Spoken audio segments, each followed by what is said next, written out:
Hello everyone and welcome to F1 2018. It's the AOR Hype Energy F3 League on the PC. Here, the season opening of Season 16 with Round 1, the Australian Grand Prix. My name is Thompson, and joining me in the commentary box tonight and for the whole of this season is Aladar. Good evening to you. Good evening. I'm very glad to be here once again, and I absolutely cannot wait to see what we have in store for us this season. It looks like an excellent split that we've got for ourselves. Yeah, it's great to see everybody who's watching. Good attendance tonight. And before we get into the thick of things, we'll have a quick look at the track with a hot lap, and then afterwards Aladar will give you a few information about the Albert Park circuit.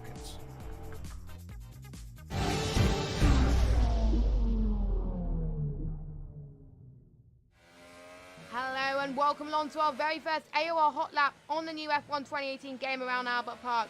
And taking us through a lap on the track today is our very own Marcel Keeper, representing Force India in the F1 East Championships. Now he's just about to start his lap on the start-finish straight, going into 8th gear, going around the first corner, going into turn 1 and hits the brakes at a very decent pace. He's staying in the inside zone just as he goes to the DRS straight to get a better run, going into turn 2 and 3, full power again and braking just as he gets to the Hummer board and dropping it down to 3rd gear to maximise momentum and rotate the car really easy. Going into turn 4, going to 5th gear as he goes through turn 5, going all out here with the power, especially as these cars is definitely really faster in this game than F1 2017. He chose to stay in 7th gear there, but Poppy goes to 8th gear just as he started sector 2, clipping the corner there. He's good, very good speed going through turn 9 before the sweeping stage of turn 8. He gets the braking absolutely right here through these long straight, and again chooses to go to 7th gear to make sure he gets the momentum here. Absolutely fast car, absolutely very good engine around here. Getting that corner absolutely right is definitely crucial around Albert Park. Just going through the DRS straight, a very common move for overtaking. You get that move absolutely right, and it is very good moves going through here. He's going through the penultimate few corners of the track, definitely slowing down the speed a little bit there to gain traction. He does that with ease very, very well as he approaches the last few corners. Very, very critical as you go through the power here. And there we are. There was a lap around Albert Park today.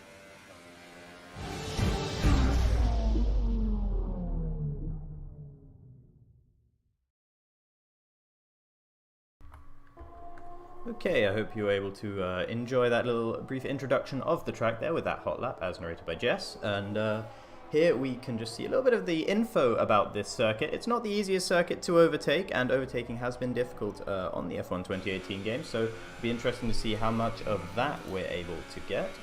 Apologies if you're able in the background to hear that noise. Yeah, so obviously this is the Australian Grand Prix. There are 16 turns, a lot of them significantly fast, especially the 11 and 12 chicane, which is especially quick. Yeah, absolutely. So qualifying will be quite essential if you don't want to have to do a lot of overtaking in the race. And speaking of qualifying, we're already 3 minutes into the session, and people are on their first flying laps. No one has set a time so far, but they'll have 18 minutes to put their times on the board. Absolutely, and here we are in qualifying in sunny Melbourne, or what looks like fairly sunny Melbourne. No hint of rain at the moment, as Muller comes across the line and sets the first lap of AOR Season 16 Formula 3 on the PC. Yeah, it's a 1:19.4. That's already quite competitive time. I'd hazard to guess that qualifying times will be in the low 19s, maybe a 19.2, 19.1. It might be unlikely to break into the 18s, but 19.4 is already quite competitive, to be fair. As we see Skatey coming across the line, he only set a 20.0, so he'll have to improve on that time, that is for sure. Absolutely, yeah. I think a low 1:19 is probably what we can expect for the ultimate pole time, actually. So I think that lap from Muller, who has looked very good in the time trials coming into this race, by the way, and he is a new name, someone I know very little about, but he looks like he could be very quick, especially around here at Melbourne. And as he has proved there, really going with a 1:19.4 straight off the bat. We've got yellow flags in Sector 2. I'll see if I can take a That little was peek actually down. Muller slowing down to let somebody go past Okay. before 11 and 12. Fair enough. Here we have JSR coming across the line. He is on the super soft tyres, and interestingly, Corny has also gone for the super soft option right now. JSR comes a lot across the line, and it's a 1.8 8 seconds away from the pole time, and AOR Enigma also comes across the line and splits JSR and Corny, the two super soft runners, apart. Yeah, so I think Julian is on a fast lap at the moment. He just started, coming through 1 and 2, open the DRS down onto the one down to turn 3 now. Important braking zone. You can easily lock up that inside front and run just a little bit wide. And as we can see, got a bit of wheel spin there out of the exit.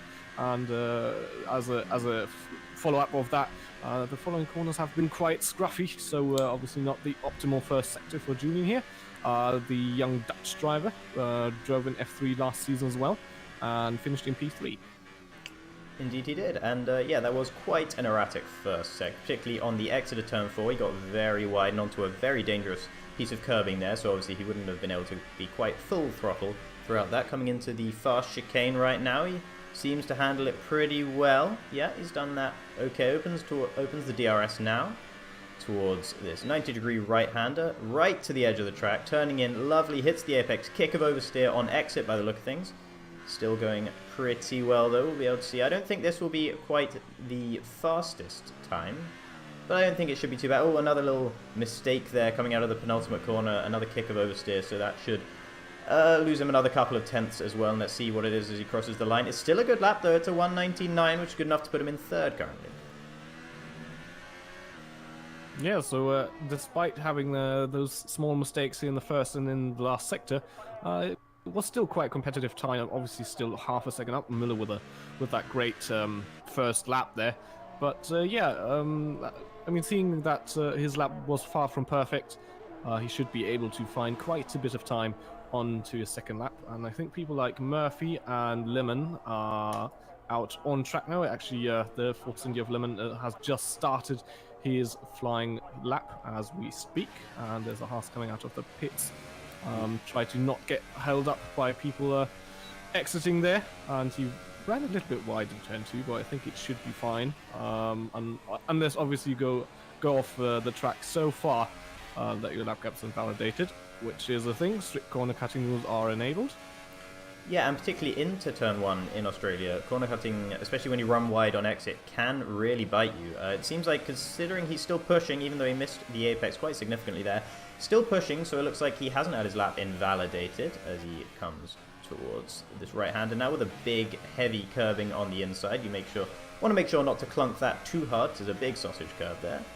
Coming down what is one of several back straights as he heads towards turns 11 and 12. Once again, going through those fairly nicely, not at all ragged on the exit. We'll get a nice little toe here from the Renault up ahead of Ramdrop, who has currently put himself up into 6th on the super soft tyres, by the way, which is a very impressive lap time indeed. Another missed apex there for Lehman as he runs a little bit wide on exit as well. That was a much better corner here coming into the penultimate one. A very tricky braking zone indeed, but he seems to have got it all slowed down nicely without too much trouble at all, and onto the back straight. He'll be coming up towards the line now. We'll see where this puts him. That looked fairly tidy from my end, but it was a 1:20.9 in the end there. Yeah, that puts him provisional P10 at the moment. Le Mans having the enhanced difficulty of having to learn to race without the racing line, because he qualified for the leagues and did his triumph tiles running with racing line, but he was so far ahead of the pace of everyone with racing line. He would have been too fast for a racing line split. Obviously, F1 to F4 on PC run with absolutely no assists whatsoever, so you're not allowed to use the virtual racing line. And I can attest to the difficulty of having to learn without racing line. Once you've already learned how to play the game with the racing line, it can be incredibly difficult, and it would explain a couple of those missed apexes that we saw throughout that lap from Lehman in the Force India. Just going to take a look at Muller now as he comes around. I believe he's pushing on this lap in the Haas. Yeah, this seems like a very fast lap at the moment. He's coming up towards the fast chicane once again. A little brush with the wall on the way in just shows you how much of the track he's trying to use and how he's trying to get every single thing out of it. Although DRS doesn't appear to be open. That could be just on my end though. Not entirely sure about that. Yeah, no, he's actually backed out of it. Oh yeah, he changed his engine mode from hot lap down. It's I hope you have the telemetry open on your screen. On I the do bottom right, indeed. you can see there's a small lightning bolt with a number next to it.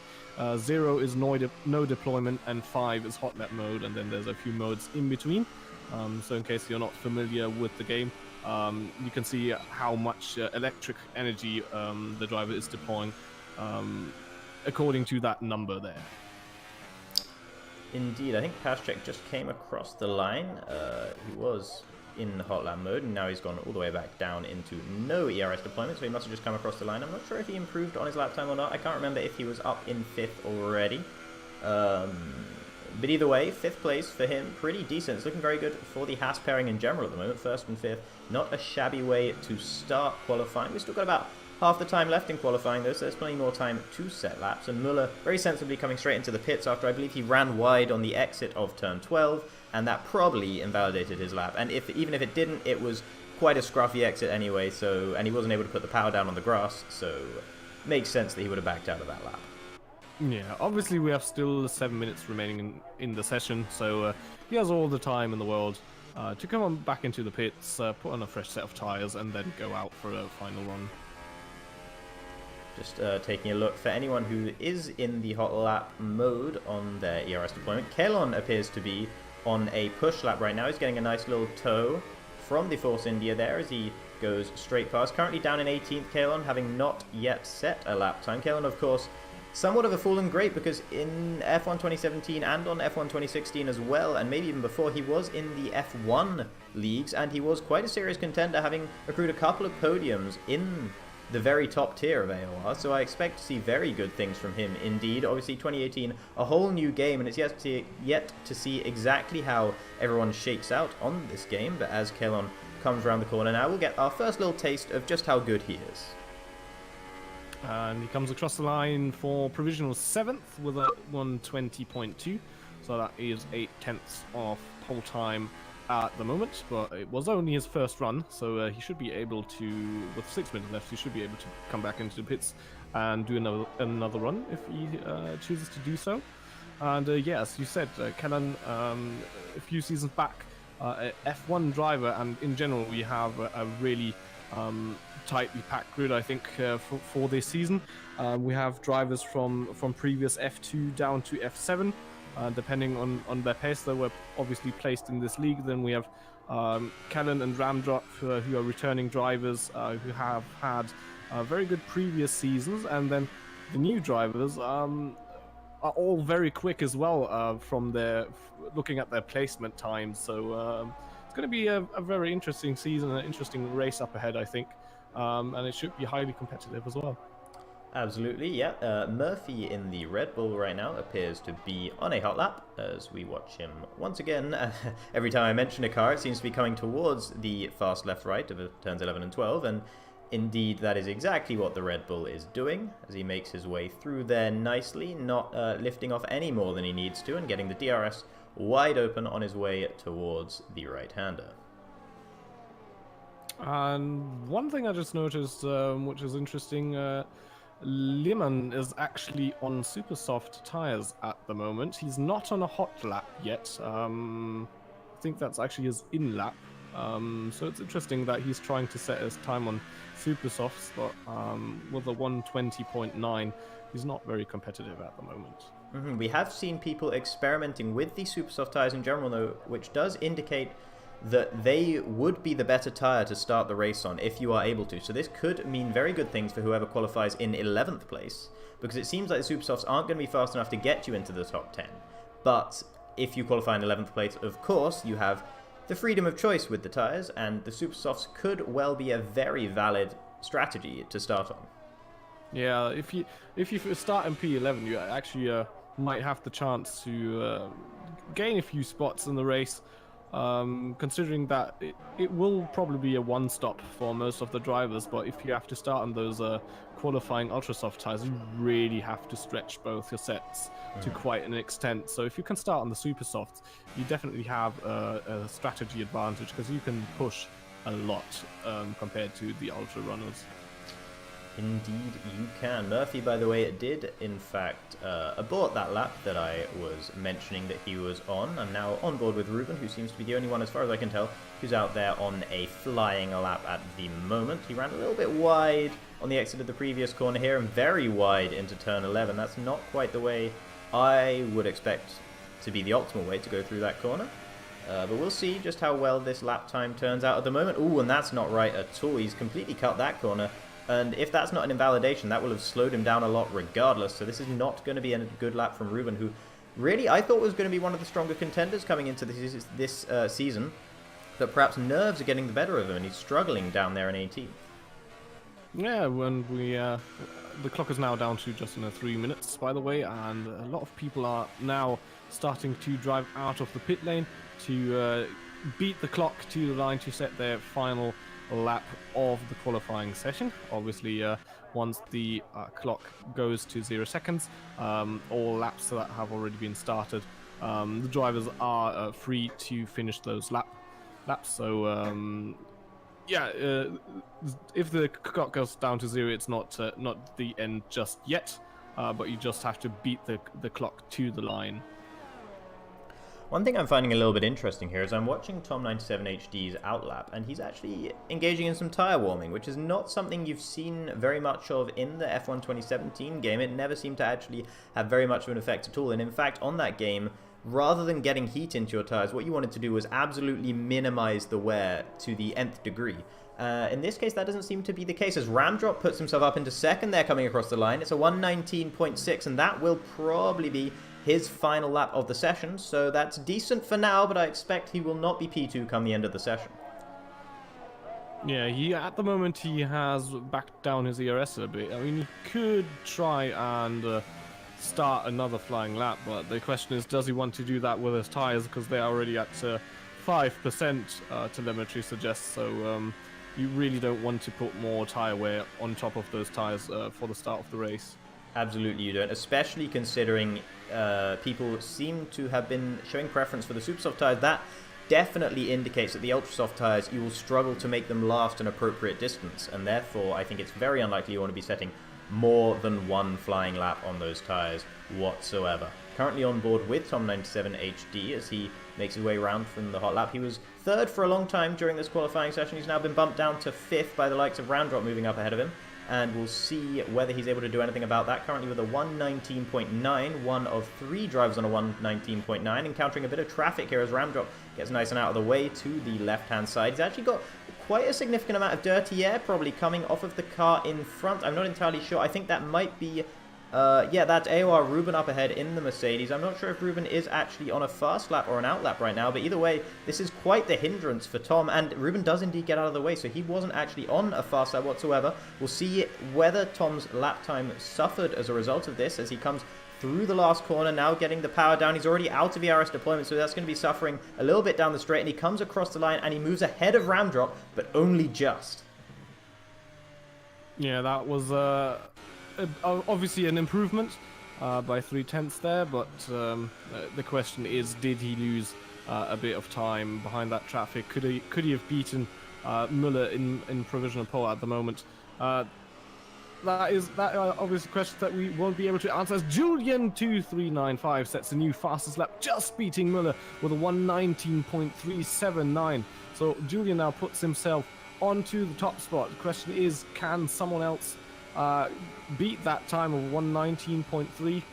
Just having a look, Müller still on a fast lap, so he'll have the chance to counteract this time set by Julian, and since he's still going all guns blazing, he's probably going to have a lap time improvement. I don't think this lap's good enough. No, he's into the pits. No. He's coming straight into the pits. He missed a couple of corners. He wiggled the wheel in frustration on the exit of turn 12. I can't tell if he was frustrated with the traffic of RR Assassin up ahead, but he completely missed the apex of what I believe is, I want to say turn 13.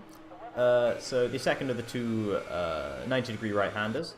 So unfortunately for him, he was not able to improve on his lap time, and Julian looks to have stolen pole. I don't think anyone else can take this from him right now. So very good stuff from the young Dutchman. Yeah, the only one on track is Ruben, and he now also pulls into the pit lane. So I think that is qualifying session done.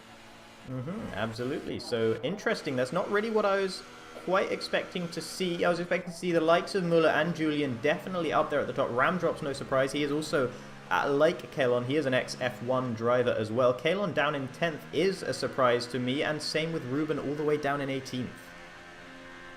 Yeah, Ruben had a strong last season, that is for sure, but at the moment he seems to be struggling with F3 pace.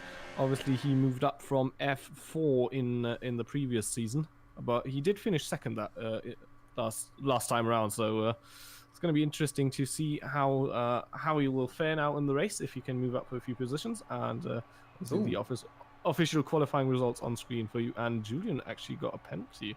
I assume these penalties are going to apply. Julian has a 5-place grid penalty, which is incredibly strange. Murphy also has one. I'm just going to check the race director and see if I can find out what exactly it is that penalty is for. Grid penalty. Yeah, they collided. Murphy and Julian, apparently on their first lap, collided with one another. The two Red Bull cars crashing into each other on the outlap, seemingly, and getting each other a grid penalty. Now, that is a catastrophe. That is that's gonna cause some controversy in the Red Bull team. I'm gonna bet they're gonna have a little chat after the race. Really a shame we couldn't catch that, because that would have been absolutely fascinating to see what happened there. I really cannot fathom what they could have done to make that happen, and it's both of them that have got the penalty as well. It's not like it's just one of them either, so a real double whammy for the team. Yeah, at the moment the drivers are on the grid, getting their setup and fuel loads and strategy ready for the race. We're going to wait until they are ready to do that. It should be only taking a few further seconds.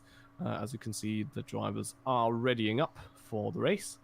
And then we will get going with round number 1 of Season 16, the Australian Grand Prix. And it looks like we are ready to start the race. We have the start of the formation lap now. As you can see, Miller pulls away there and everybody following him.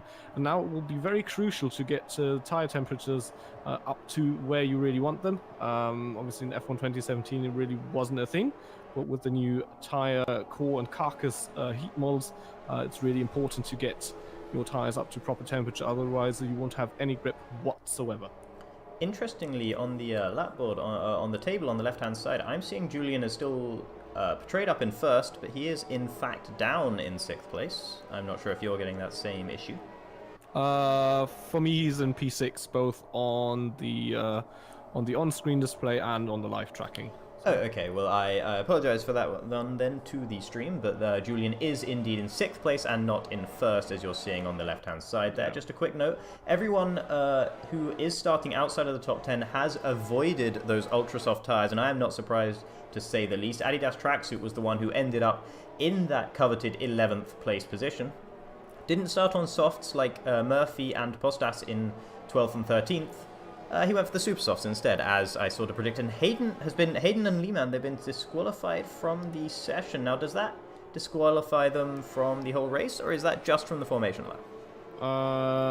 They might have been put to the grid. I'm not sure. We will see after the start of the race. But if they did something to actually get disqualified, that would be a very bad start to their season. And I just wanted to note that Julian actually already has 11% tire wear, and that is by far highest of all the drivers. And yes, it says Posters and Murphy onto the soft, and everybody else outside of top 10 onto the super soft. So we've got a few different strategies going on as everybody's now lining up on the grid as we get ready to start the race. And I don't see Lehman or Hayden here on the grid. Oh no, there we go, there we go. There they are. So I suppose they will be lining up to take the start of the race. The disqualification does only apply for the formation lap by the look of things. Yeah, otherwise that would have been a really not so nice start. But yeah, we're waiting for everyone to get ready to line up. Looks like we're doing so now. And we come to 3 right lights, 4 white, 5 lights, as I try to find my words. And the light's out, and the race is underway. Looks like a good start there for everyone. A bit shuffling around, people going 4 wide, 5 wide, into turn 1. Will there be collisions? I'm having a look further at the back. A few people getting squeezed off. And there's a Mercedes in the walls. I think that might have been Corny. And then we have Lehman and Hayden. Lehman and Hayden, who got slammed off there. That's not the start he wanted, and it looks like he might have some damage as well. So he's now down to 18th place as we've got a bit of shuffling going on. I think he's the only one who really got smashed off track, but Ramdrop also dropped down by 6 positions, now finds himself back in P9 behind the Ferrari of AOR Enigma.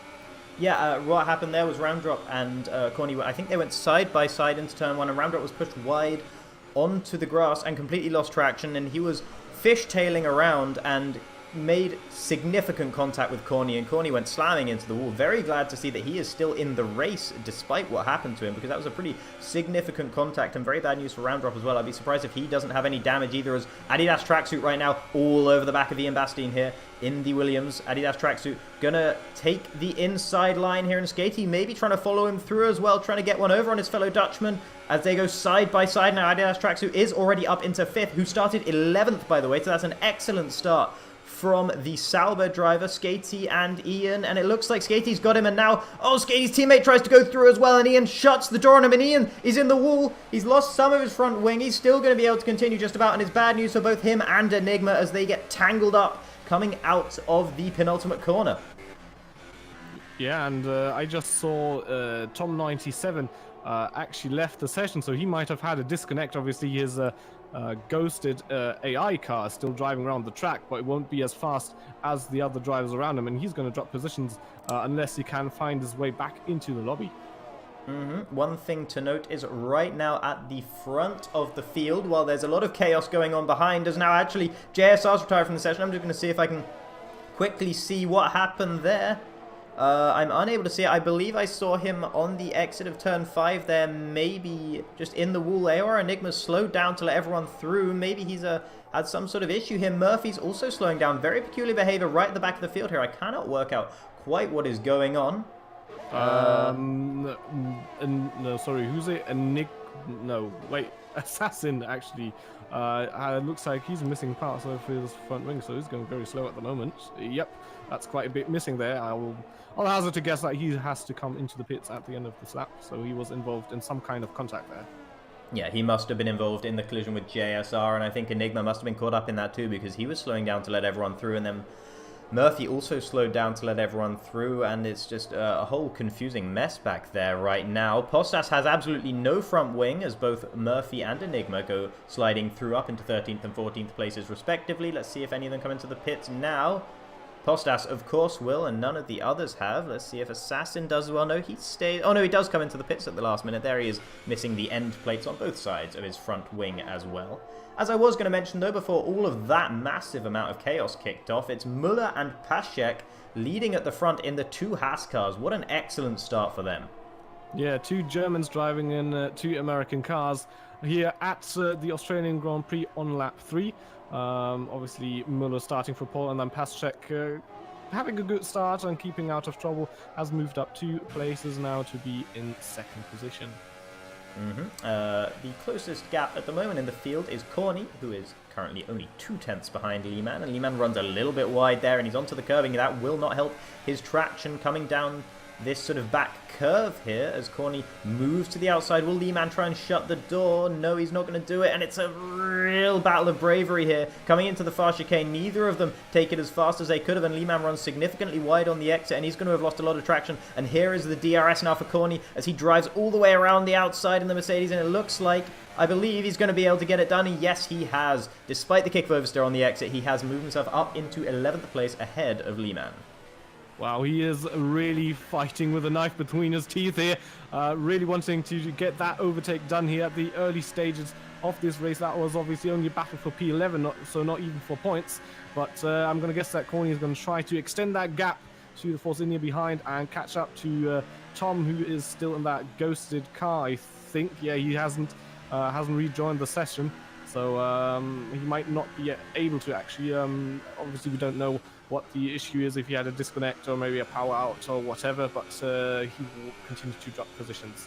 And while that was all happening, Adidas Tracksuit moved himself up into 3rd place now, ahead of Julian, and those super soft tyres are absolutely coming alive for him, and it looks like everyone else is really struggling in the ultra softs right now, as Ian sets the fastest lap towards the back of the field on those super soft tyres. Right now, Skatey is the next one to try and take advantage of Julian, whose tyre wear really is it's really kicking in right now. As you mentioned, he had the worst tyre wear on the grid of anyone, and it seems to really be coming to bite him now.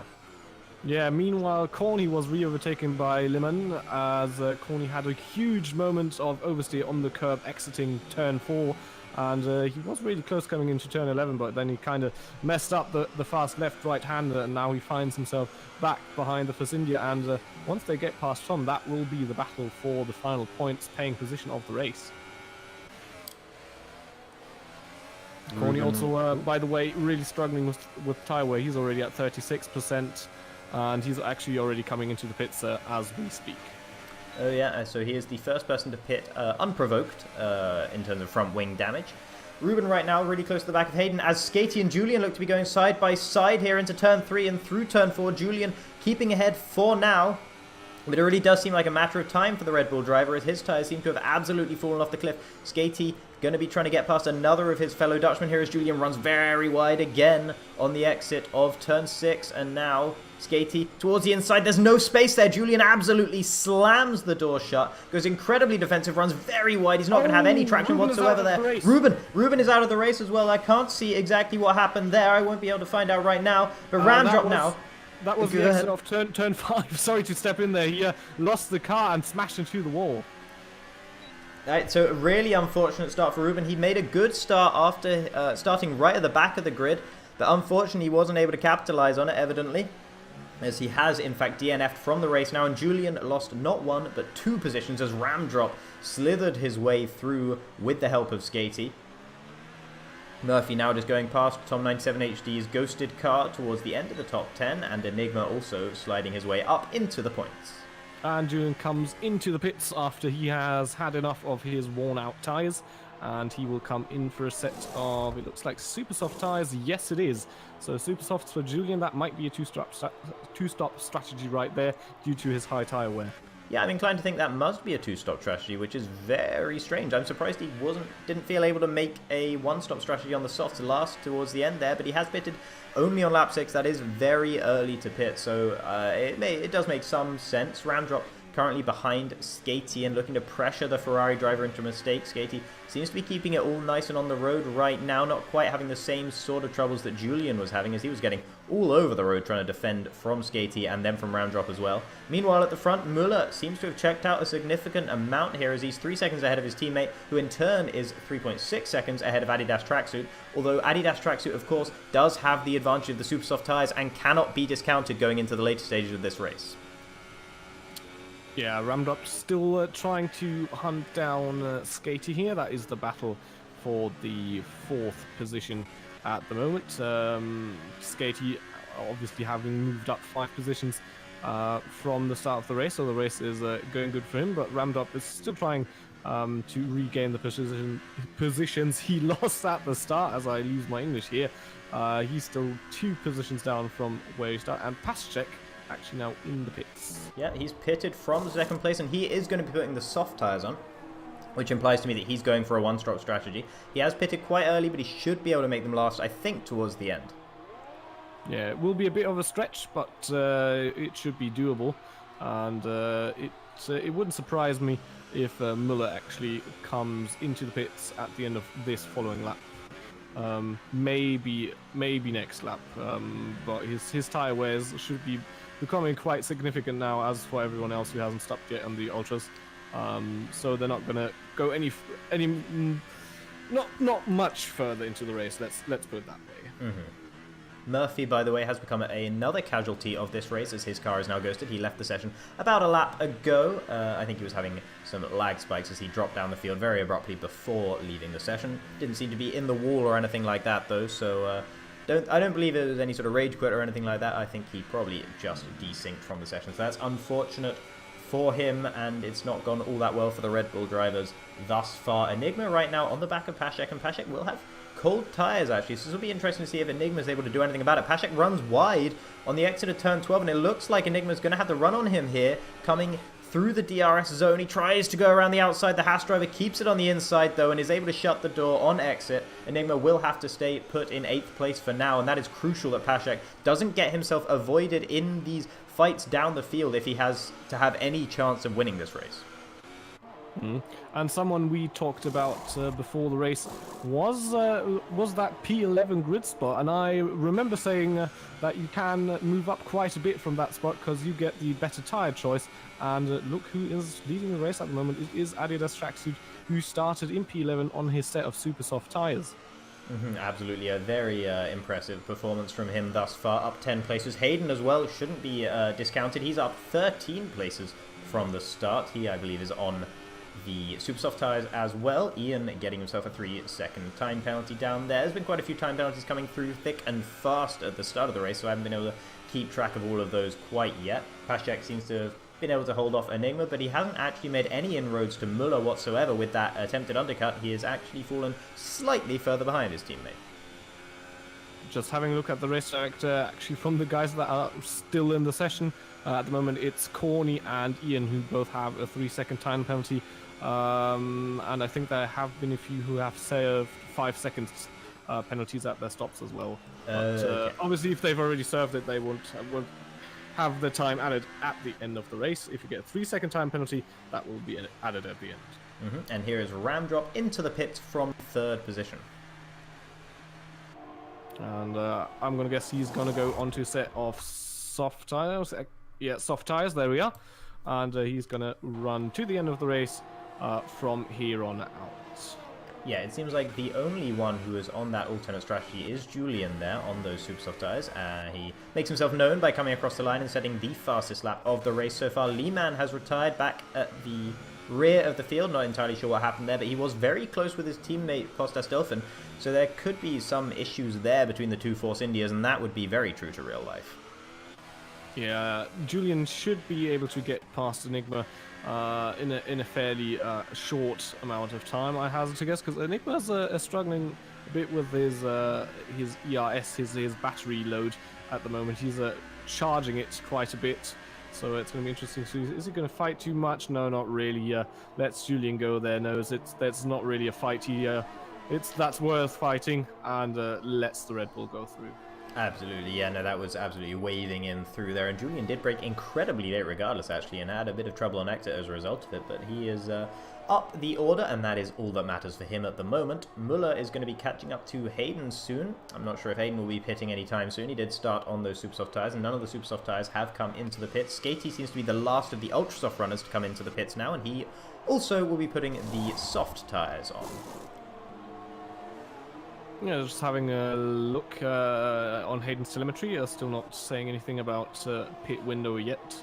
So I'm going to guess maybe lap 13-ish would be the earliest that you would want to come into the pits.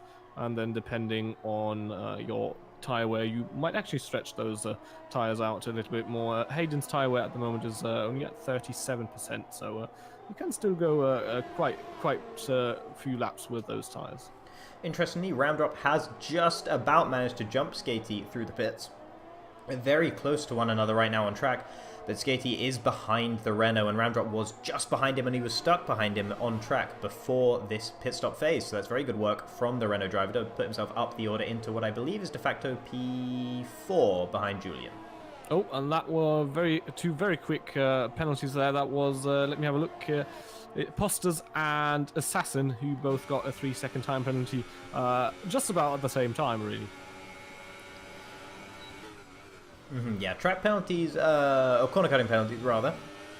Quite a common feature of the Australian track. Quite a few corners where it's really not too difficult at all, especially running wide on exit to pick up those penalties. Yeah, there are a few turns like that, like turn 1 or turn 6, I think that is, where it's easy to run, but just that bit wide, get off track with all 4 corners. As I say, that corner gets himself another 3-second time penalty, and he's now up to 6 seconds. Our race leader has come into the pits, and he will be coming out now alongside Enigma. He's going to be fighting him into turn 1. Enigma has fought back. Adidas Tracksuit on those new soft tyres, which are a bit cold, not able to quite challenge the Ferrari in the traction zone there on the exit of turn 1. He has gone for the soft tyres, interestingly, so he wasn't able to make those super softs last for anywhere near a long enough time to consider putting the ultra softs on. However, I think that those super soft tyres in the first stint did actually serve him very well indeed, and now he'll be looking to get up towards the back of Pashek. Yeah, Enigma at the moment is on the super soft tyres, having started on those. So he's on the same strategy as Adidas tracksuit behind. Only difference is Enigma hasn't made his probably one and only stop yet. So at the moment, Enigma in front of the Sauber. But considering the tyre advantage that Adidas tracksuit has, he should, once the tyres come up to temperature, should be able to get past easily. And Skatey now with another, his first 3-second time penalty of the race. Not good news for him, as he looks like he's going to be fighting for some pretty decent points in this race. Interestingly, Julian has made it past Pashek up into third place on those super soft tyres, but of course he will have to pit again. We're almost certain of that. In fact, I'd say we're definitely certain of that. Hayden came into the pits on this lap, and he will be dropping down the order as a result. Pashek sticking with the back of Julian, but not looking like he's able to make a move quite yet. Yeah, let's see where Hayden comes out of the pits. It looks like it's probably going to be P10 there. Ian just went past there. So he's still up by 6 positions from where he was on the grid. And he doesn't have to do any stop anymore. So looks like it's going to be a fairly decent race there for the Toro Rosso driver.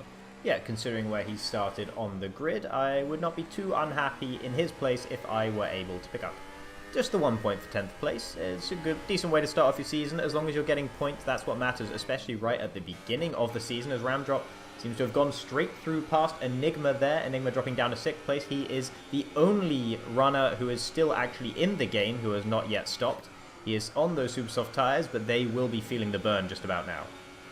Yeah, I'd guess that he will be coming in fairly soon now. His pit window indicator is green as well, so he might come into the pits now and put on that fresh set of soft tyres and run to the end there. But obviously the more interesting battle is the one of the 2 cars ahead of him. Is Ramdrop just behind Adidas tracksuit here. We are battling for P4 at the moment, and as predicted, by the way, AOR Enigma has come into the pits.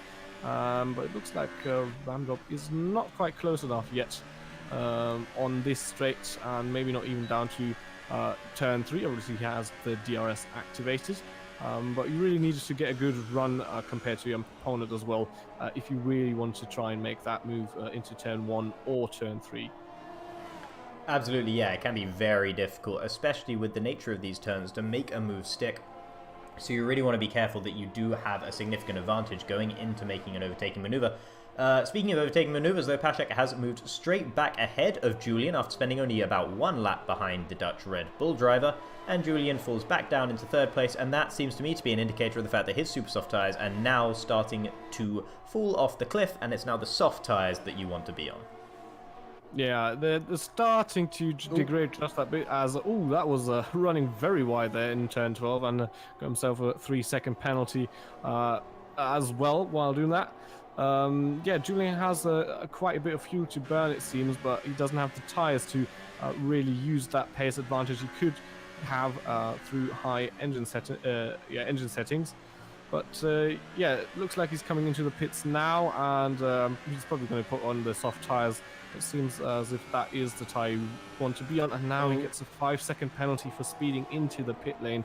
So things are not really going Julian's way after setting that good qualifying lap time, but now the race, it's just all going backwards for him. It is, absolutely. And I mean, even in qualifying, he had the pace, and he's had the pace in the race, but his tyre wear, his corner cutting, the penalty coming into the pits, and the penalty he got in qualifying as well, and we're yet to find out the true story behind that, but it has been a really calamitous qualifying and race thus far for Julian, despite apparently having very good pace and being able to make decent overtaking moves and make them stick as well. Yeah, meanwhile, Muller, after all the pit stop, has extended his lead to nearly 10 seconds, and we're just halfway through the race. So that is an absolute stunning performance from the German newcomer up to this point. So obviously, there's still quite a bit to go, so he'll have to keep it on the track, obviously. But up to this point, it's a really good race from the Haas driver. Yeah, this is a very experienced field that Muller is just dispatching with relative ease by the look of things. 9.4 seconds ahead of his teammate, who was held up by fighting with Julian, but nonetheless Muller has built a significant gap, and there are the likes of Skatey and Ian, who were in split 2 in the last season, and were pretty decent drivers in that split as well. Ramdrop and Kalon as well in 4th and 6th, ex-F1 drivers, so we know this is a very good field, and Muller really is just running away with it right now. Yeah, absolutely, and Ramdrop's still behind Adidas tracksuit, trying to find a way around the Sauber car. At the moment, that is the battle for the 3rd spot on the podium, but it looks like as if Ramdrop is just fighting with that bit of dirty air he has behind the Sauber, and he isn't that half second to second distance to the car ahead, and it's not close enough to try and make a move, but it's close enough to definitely feel the effects of that degraded downforce due to the dirty air. Absolutely, and every time I've come on board with Ramdrop, it seems like he's following very closely behind whoever is in front of him. He's really got some very decent pace, but of course that issue he had off the start when he collided with, I believe it was Corny at the start, and he ran wide and he was fishtailing all over the place, and that really did set him back, and he's had to really rebuild his race from that point. I believe he was down in 9th or 10th after those incidents. So it's been an impressive recovery drive, although every time I've seen him he has been really kind of stuck behind the driver in front. He hasn't been scything his way through the field quite. Yeah, and just having a look into the YouTube chat, it looks like JSR has joined us after DNFing out of the race. Obviously, a bit sad that he couldn't really enjoy the race all too much, but it's good to have you here, and obviously good to have everybody here who is watching, because the numbers tonight have been fairly decent throughout the race so far. So it's good to see you all, and I hope you are enjoying the race as much as we are. And Ram still trying to find that way around Adidas tracksuit, who now messes up turn 6, I believe that is, and now they're side by side coming in down into the braking zone. Who will be the latest of the late breakers? They're still going side by side here. Ooh. And it looks like Adidas just gave Ram a small bump there and pushed him off track. Now I don't know if Adidas actually lifted to let Ram go because he felt a bit guilty for that, but nevertheless Ramdrop now moves into that 3rd place position. You can see Adidas tracks now fighting the dirty air, and it's going to be interesting to see if Ramdrop can now pull away and secure that 3rd spot on the podium. Yeah, I think Adidas tracksuit must have lifted off after that and to let Ram back through, because he did give him a pretty hefty clunk on the exit of that corner. And despite what could have been a difference in traction, the fact that Ram was the one who received that hit into the side pod indicates to me that he would have had the worst traction. So I do believe Adidas tracksuit was being the gentleman and letting Ramdrop back through, which was very, very good of him indeed. And Ramdrop, as you said, is up into 3rd place and a podium position now. Yeah, obviously the Apex Online Racing Hype Energy F1 leagues advocate a gentleman's driving. So if stuff like that happens, you might just let someone go through, just as a bit of fairness, because obviously in case someone would take an incident to the stewards, your penalty will be higher if you actually caused some sort of incident and then failed to wait and let the affected driver go back through. So fair play there from Adidas tracksuit, and he's still in pursuit of Ramdrop here and trying to regain that position in a fair manner now. And Ian and Corny, who both pitted onto super soft tyres after their first stint and have gone for 2-stop strategies, have both completed their 2nd pit stop. And interestingly, Ian, who pitted a lap ago, went onto the super soft tyres once again, so he believes he can get those to the end, while Corny, much more conservative, went onto the soft tyres and came back out in 11th place. Yeah, it's 12 laps to go now as Muller just crossed the line, so it should be doable. We have seen people do I think 13 laps after the start of the race, so yeah, sure, he should be able to get those set of tyres to the end of the race. Yeah, and it'll be interesting to see whether you can catch up with AOR Enigma. I'd say anyone ahead of that, considering the 15-second gap between Julian and Enigma. It'll be unlikely that Ian will be able to make up any further places than getting that 9th place to his name. It's interesting that we see such a large gap there between 8th and 9th place, a real gulf there in the middle of the field. Yeah, I just had a look onto the timing and saw that Assassin actually has around about 50% front wing damage. It's visible on the broadcast as well. I don't know where he did get that from, but he might have to make an extra pit stop now, as I think Adios' tracksuit was that he now got a 3-second time penalty, so in case he does get past Ram, he would have to extend the gap to at least 3 seconds if he wants to stay ahead after the race results. Indeed, the good news for him is that Skatey behind also has a 3-second time penalty to his name, so that probably won't be a problem for Adidas Tracksuit actually, unless Kalon is able to close up to the back of Skatey, but with tyres older than those of Adidas Tracksuit and Skatey, it doesn't seem all that likely that Kalon will be able to get anything above 6th place in the race, unless some other issues befall Skatey or he gets another 3-second time penalty, although Kalon could easily pin him back down to below 3 seconds. It would not be out of the question at all, and I know F1 online racers, when you play with strict corner cutting, you drive to within 3 seconds of your opponent. So you act as though there is a version of your opponent who is 3 seconds behind where they are, and you try and drive to that to try and beat it because you know there's a significant likelihood that they're going to have those penalties. Yeah, absolutely. And just having a look, Julian still soldiering on his 2-stop strategy he had to do due to his high tyre wear, and he's closing into onto Hayden's back here quite significantly. So as I started to have a look about half a lap ago, he was 2 seconds behind, and now he's already closed that gap to 1.2 seconds as Ian and Nick actually swapped places. Unfortunately, I kind of missed that.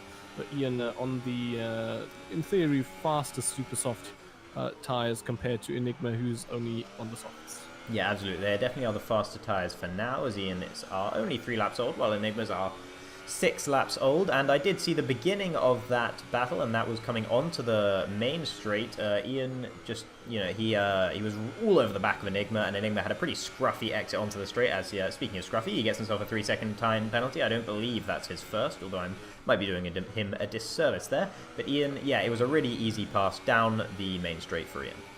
Is in fact his first penalty for track extension. So, well, in that case, I apologize.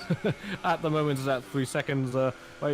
Just for information on my tracking, I can't see those 5-second penalties in case someone has them. So we'll only see that after the race. But all the track limit penalties, they are shown on my screen here. Mm-hmm. And I think a lot of people have been serving their 5-second stop-go penalties as well, especially those who have been doing 2 stops. Julian right now has been setting the pace at the moment. Ian might, now that he's in clean air, might be trying to challenge that fastest lap that Julian got earlier, and Julian is finding himself even closer to the back of his sister teammate Hayden in the Toro Rosso ahead of him. Yeah, and a thing to mention, I think what we didn't do, obviously Ian just got past Enigma, but he is actually the fastest car on track at the moment. Just a few laps ago, he set a new fastest lap with 1:22.6. Sorry to cut you off. Adidas Tracksuit is in the wall and he's facing the wrong way. And I cannot think of how he would have got that far down the straight before having that crash. I cannot think what possibly happened there as Hayden and Julian go flying past him side by side. I'll cut to that now, and it looks like Hayden is letting Julian by. He doesn't want to lose any time fighting a battle that he doesn't believe he can win. And Adidas Tracksuit with such a promising race from the start, going from 11th place all the way to the lead, now seems to be without a front wing, and he just seemed to drop it late in the traction zone, really late. I'd be surprised if he didn't have contact with another car, but he didn't seem close enough to the back of any other car for that to be the case. Yeah, he was still a few tenths behind Ram as he was all those laps before. But as you said, he hit the wall quite late down the straight. So he might have not lost it due to that first bit of oversteer, but probably after the first or second try to correct that oversteer and then hit the wall. So obviously already had travelled quite a bit down the straight, as is now into the pits to get a fresh set of tyres and a new front wing, and it looks like that is going to be the ultra soft tyres for him, although it looks like they might actually have already been used for one qualifying lap. Oh, okay, so he's going to be coming out of the pits now a significant way behind Corny, but he is going to be on those fastest tyres compared to Corny's 4-lap old soft tyres, so we'll be able to see if he's able to close down that gap. He was showing some absolutely blistering pace at the start of the race, so we'll see if he's able to do anything about this 11th place. He now finds himself back in after starting there, and it seemed like it was going so well, he finds himself all the way back down there once again. And a question from a spectator, that is from FK Gaming 97. Good evening to you. He asked what happened to Tom. That is Tom 97 HD. It looks like he had a disconnect. We don't know why, but at the moment it's only his AI ghosted AI card driving around, and that will be a disconnect at in the race results. But yeah, that really has set an end to his race. We'll try and find out what was the reason for his disconnection until next race. But yeah, at the moment he's quite a few laps down now. Yeah, and that is a shame because he was running very well in around 4th or 5th place after the start of the race, but it was only 1 or 2 laps before he disconnected from the session and the ghost car took over. He was one of our first casualties, actually, as Ian becomes another casualty. As I mention it now, let's see if we can work out what exactly happened to him. He spun into the wall in turn 1. He lost it on the exit curb, inside curb. It's the exit curb of turn 1, but it's the inside curb for turn 2, and he just spun off into the wall. That was it. Well, there you go, and another DNF. That makes 5 DNFs now, and it's been quite a lot of casualties in this race. We've got 5 DNFs and 2 disconnects, and Assassin, who's been driving the whole race without half of his front wing, who effectively has DNF'd from this race, 51 seconds at the moment behind the rest of the field. So now we're basically down to the top 10 runners. Yeah, and Assassin actually back into the pits because he's got some wing damage again. I don't know where he did get that, but he's in for another stop. Pretty dour afternoon for the second Sauber driver, and what had been a pretty good afternoon for the first Sauber driver has quickly gone downhill. Corny right now right on the back of AOR Enigma as the Mercedes and Ferrari battle it out, but only for 8th and 9th place here in AOR. Yeah, he's now really up the gearbox of that Ferrari there. It's the Mercedes versus Ferrari battle as they come into the penultimate corner here. And now the run out of that final corner will be absolutely essential for Corny if he wants to overtake. And for Enigma if he wants to stay ahead. Corny now in overtake. ERS mode, has the DRS open. Oh, that's a late move from Enigma down the inside, nearly like in the real world Russian Grand Prix that we had today. But Corny moves to the inside and gets past it, coming into turn 1, and looks like Enigma isn't close enough for counter-attack, and that is Corny up into P8 as Adidas Tracksuit now sets a new fastest lap time of 1:22.2. He is coming like a shark in the water for these 2 drivers here in 8th and 9th, and it was pretty critical for them actually that they didn't spend too long battling, because they could have really found themselves falling into his clutches and moving back down into 10th position.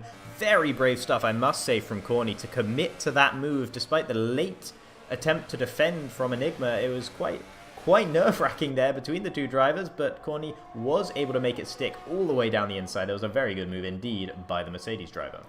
Yeah, that was definitely very aggressive defensive maneuver there from Enigma. That could have sent both cars into the wall if Corny hadn't been on top of his toes there, and really moving that bit further to the inside to avoid contact there.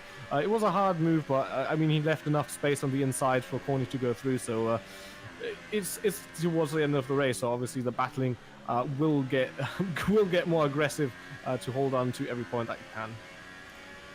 Indeed it will, and Muller, since we last checked in with him, has moved even further ahead. He's brought another 3 seconds out ahead of his teammate, who's now down to 12.5 seconds behind the front-running Haas driver. And I just want to say it again, what an incredibly professional and impressive performance we have from the new boy Muller here.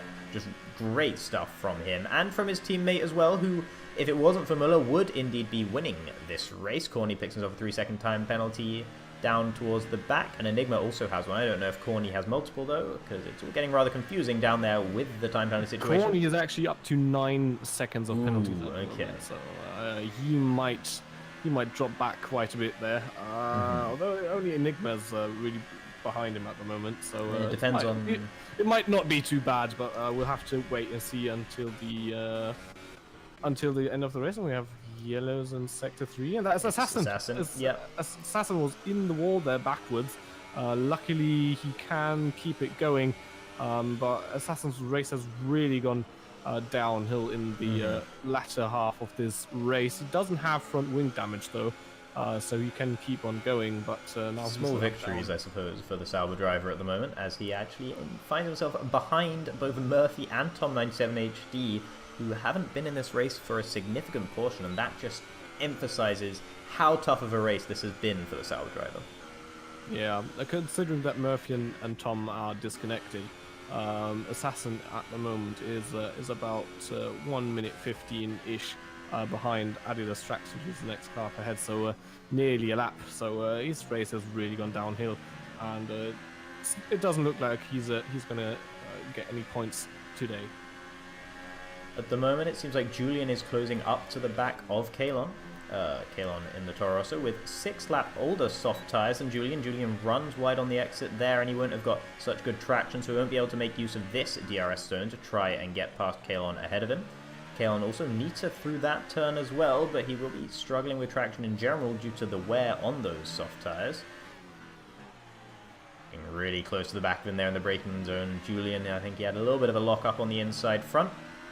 Coming down onto the back straight now, and he's going to be getting a decent slipstream on the Toro Rosso ahead of him, and it looks like he should be able to make a move into this braking zone. Perhaps not quite, though. Actually, Kalon manages to stay ahead for now, and at the moment, Julian actually in none on his ERS deployment. He bumps it up to high for this straight down towards turn 3, as we have more yellow flags in sector 3. I don't know who those are for at the moment.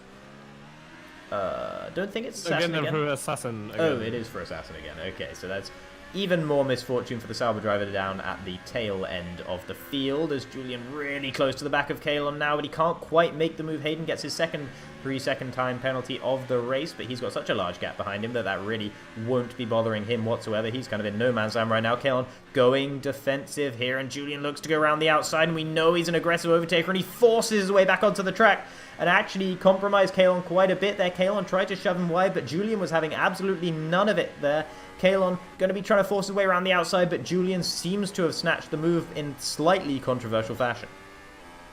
Yeah, that is Julian up into P5, and as that battle was going on, Ram has now caught up to the back of Paschek and is trying to pose a threat to that Haas 1-2 we have seen all season. And as we say that, he has a good run, goes to the inside here, and hard defense from Paschek, goes around the outside, but we have another straight with the DRS coming up here, and Paschek really stays to the inside, will go to the outside. He stays kind of in the middle of the track, and Ram's not really close enough this time round. We have only 3 laps remaining, so it's really go time at this phase of the race, and Ram will use every opportunity he can to get past Paschek here. His tyres are 2 laps younger than the ones of Paschek, so he has a little bit of pace advantage, but he really has to fight for it. Yeah, Paschek's defense into turn 1 was absolutely sublime, I must say. Holding it round the outside on the brakes, didn't seem to lock up even slightly, really forcing Round to back out of that move. But throughout the rest of the lap, it has got rather more messy from Paschek, as he ran incredibly wide on the exit of turn 3 and picked up some grass onto his tyres. Seems to have built just about a decent enough gap, as our Assassin compounds his misery with a 3-second time penalty. Paschek just staying ahead for now. Ram just making sure he doesn't forget about him here, taking slightly odd lines into the corners, trying to make himself loom large in the mirrors of that Haas. Yeah, you can see at the moment he is saving a bit of ERS to deploy it now, which he does. He switches up his engine mode, opens up the DRS, had a decent run there. It is now behind Paschek. Will Paschek go defensive? No, he stays around on the outside, trying to do the same defensive maneuver he did last round. This time he ran a bit too wide onto the grass there, and that is Ram going round the outside there on in turn 2. Question is Paschek close enough to pose a threat again in turn 3? No, it does not look as if that is the case, and Ram now is in that second position with only 1.5 laps of the race remaining. For so long in this race, it was looking so good for a Haas 1-2. Ram dropped with a sublime drive to bring it all the way back up into second after the troubles he faced on the first corner of this race. Really comes and spoils the American/German party for Müller and Paschek. However, Paschek, what I was saying about him having such a sublime defense in the first corner on the first time round is exemplified by the fact that he tried to do the same thing and could not pull it off the second time round, and that's why it was so excellent the first time, is because as he showed the second time, it's really difficult to get that right. Yeah, and There's not much left of this race. We can see Muller is now starting his last lap of the race, and he should be able to hold on for that unless he makes a mistake. So it's the only interesting thing we have here, as Julian gets another 3-second time penalty, which puts his tally up to 6 seconds at the moment. So he might lose out to Kellen behind, who hasn't received any penalties so far. Is if Paschek can get back past Ramdrop here, but he's not really close enough. He is in DRS range, but he's 6 tenths back to Ramdrop, and that won't be close enough to pose a threat on the number 13 Renault driver there. One thing I will say is that Ramdrop's fuel light is blinking red right now. They have pretty similar amounts of ERS deployment available to them, but Ramdrop significantly less fuel available to him, and he's going to be looking to eke out those last drops of fuel towards the end, I think. Here, Paschek has now also got that blinking red fuel light, so he's now down into the same position, or same situation as Ramdrop, so he's sort of lost that advantage he would have once had briefly over the Renault driver, and it doesn't look like he's going to be able to challenge him anymore here as they come towards the fast chicane. And no, he's just really too far behind. He's almost fallen out of DRS range now. He will get the DRS coming through here, but he's not going to be able to be even anywhere near close enough to make a move. Meanwhile, Muller coming around the final corner. Yeah, Muller is now taking the checkered flag. You see weaving in celebration. So Muller, the first winner of Season 16 of the AOR Hype Energy F3 League, here with an absolute dominant drive. I mean, him and Julian both are very quick in qualifying, but the difference that set those two apart was Muller's consistency, whereas Julian's race absolutely fell apart. I mean, starting with that 5th-place grid penalty, you had Ramdrop finishing the race before Paschek, so spoiling that house party bit. Just a double podium, not a 1-2 for the two. Skatey will come home in P4, Julian cross the line in P5, but as predicted, he gets skipped by Kellen, and only just by 0.08 seconds after penalties there, so that was a really close call. Hayden, the second Toro Rosso, finishing in 7th position. That is Corny now coming across line in the Mercedes to finish P8 in front of AOR Enigma, the Finnish driver, and Adidas tracksuit now coming into the last sector here. He's apart from Assassin, who's already crossed the line due to being lapped, so Adidas, the last active not retired driver that will cross the line now to take the final points paying position for 1 point for Sauber. Oh, failed to use recommended tyre combos, and there we go, across the line he comes, and there it is, the 10th place. He must have had another drama because he ended up a significantly further, there was a significantly larger gap from him to 9th place than there was before. And here we see the podium with Muller taking the top step, Ramdrop in 2nd, and Paschek in 3rd. Yeah, quite a turbulent race, to be fair. After having 18 starters, we only finished with 11 active drivers, and quite a few penalties. You can see the top 3 drivers receiving none of those, so good consistency there from them, but absolute dominant performance from Muller, finishing 15 seconds ahead, 2nd place Ramdrop there. Yeah, penalties across the board almost, and really big shout out to those drivers who were able to avoid the penalties. Ramdrop, Muller, Paschek, and Kalon, who did indeed avoid penalties. Tom97HD also avoided penalties, but seeing as so much of the race was controlled by his ghost car, I don't think we can quite give him the credit for that one. Yeah, so as I've said on screen now, the results for you guys with Skatey, Kellen, Julian, Hayden, Corny Enigma, and Adidas Tracksuit running up the top 10 behind the podium drivers. And then obviously we have Assassin, who technically finished in 11th since Tom97 had that disconnect. Okay, so, should we be moving to? I just, by the way, I just got a message from Ian saying he got wrecked by that insta spin curb, quote unquote. So yeah, he just spun off that turn 2 curb there into the wall, and that was his race over. So we'll have to wait and see if we get some people ready for their interviews. Otherwise, I'll do as I did last season and just take them out of their league and into the commentary box here for some interviews. which we like to conduct after the races. So if you guys want to have any questions asked, then write them into the chat, and we'll ask those questions to the drivers. So just having a look. Still nobody there. So who's gonna take? How about? There's not too many people in Discord, to be fair. Well, if we have anyone to interview, that would be ideal. But if we don't, then be that as it may. None of the podium finishes, at least.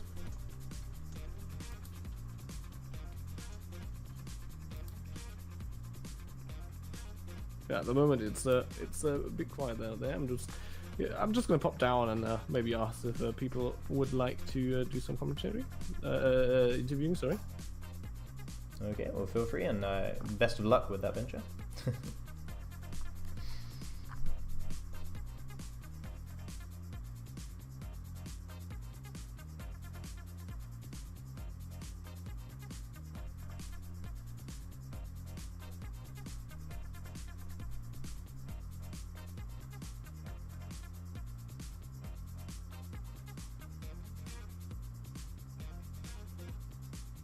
Alright, so we have a few people who want to join.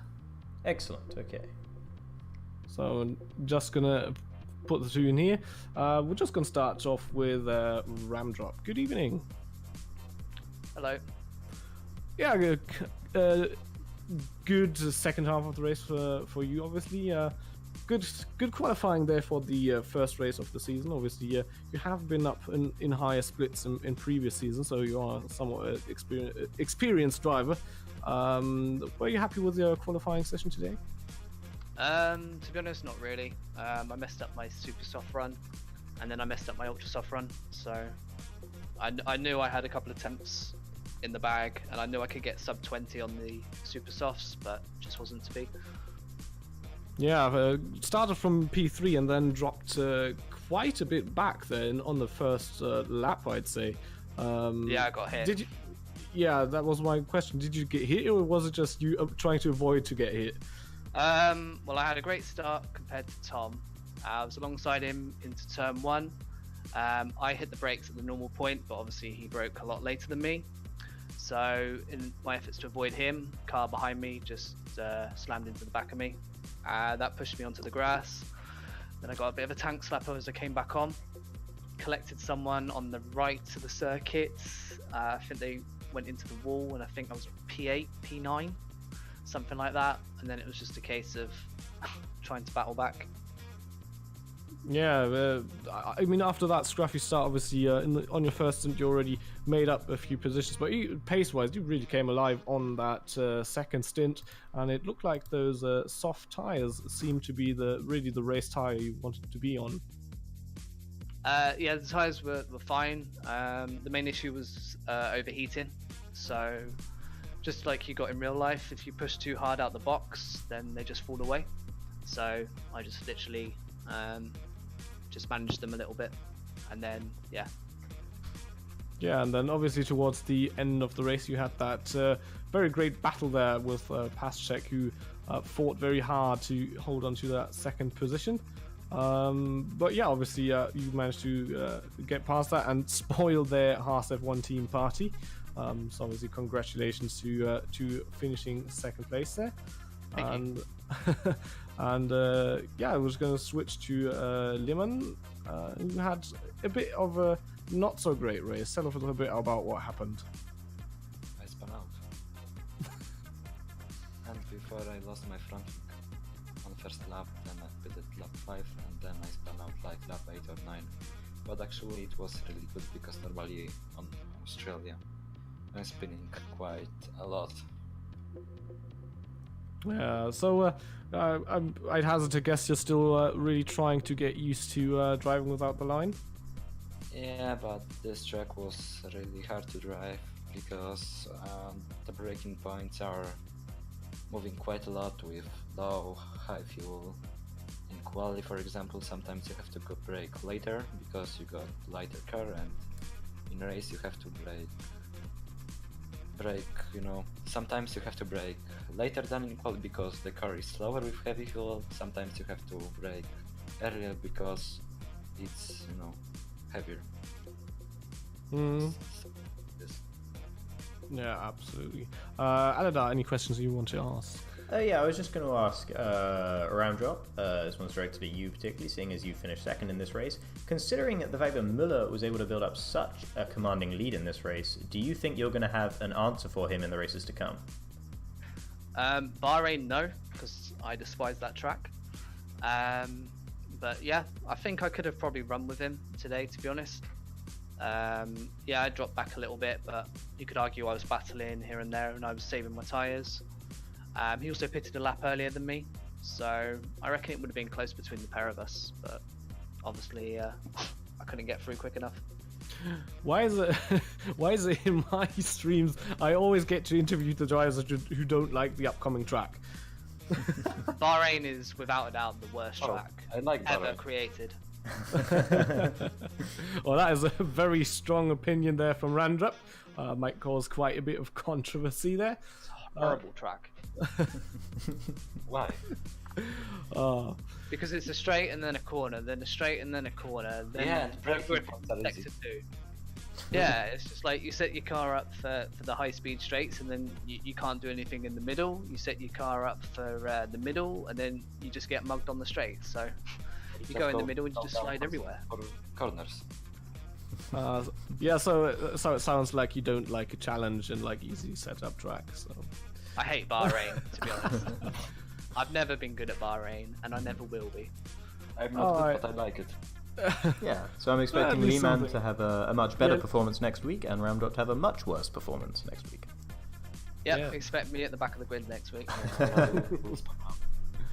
All right, yeah. Unless Aladar, you have anything to add? No, that's all as far as I'm concerned. Yeah.